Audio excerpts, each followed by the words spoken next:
പതിവ് തെറ്റാതെ കൊല്ലം ശാസ്താംകോട്ടയിൽ വാനരന്മാർക്ക് ഓണസദ്യ നൽകി. മുതിർന്ന വാനരന്മാരായ കൊച്ചു സായിപ്പിന്റെ നേതൃത്വത്തിൽ ക്ഷേത്രക്കുരങ്ങന്മാർ സദ്യ ഉണ്ട് ആഹ്ലാദിച്ചു. സദ്യയ്ക്ക് മുമ്പ് അമ്പലക്കുരങ്ങന്മാർ തമ്മിലുണ്ടായ സംഘർഷത്തെ തുടർന്ന് സദ്യയ്ക്ക് വാനരന്മാർ കുറവായിരുന്നു.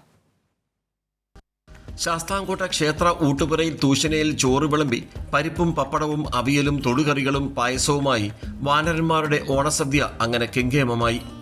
ഇരനിരത്തി വിഭവങ്ങൾ വിളമ്പി വാനരന്മാരെ വിളിക്കുകയാണ് പതിവ്. ശാസ്താംകോട്ട സ്വദേശി അനിയുടെ കൈപുണ്യത്തിൽ 101 കൂട്ടം കറികൾ. ശാസ്താംകോട്ട SI ഷാനവാസ് സദ്യ വിളമ്പി. വാനര ഭോജനശാലയിൽ സദ്യ തയ്യാറാക്കി വെച്ചു.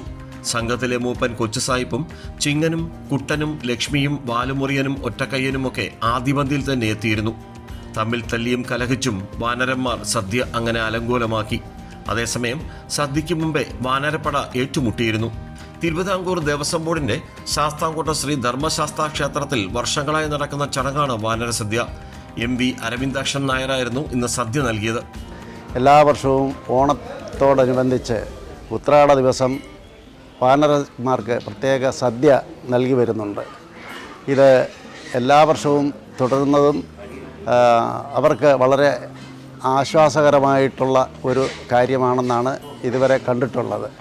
വാനരന്മാർ ഇലയിട്ട് ദൂസനിലയിട്ട് എല്ലാ വിഭവങ്ങളും ഒരുക്കി അവർക്ക് എല്ലാ വർഷവും വാനരസദ്യ ഉത്രാട സദ്യ നൽകി വരുന്നത് എൻ്റെ വഴിപാടായിട്ടാണ്.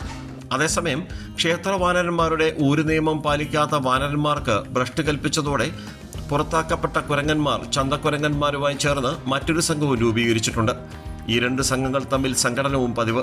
വിവേചനമില്ലാതെ ചന്തക്കുരങ്ങന്മാർക്കും ഓണസദ്യ ഒരുക്കണമെന്ന ആവശ്യത്തിന് 10 പതിറ്റാണ്ടിൻ്റെ പ്രായമുണ്ട്.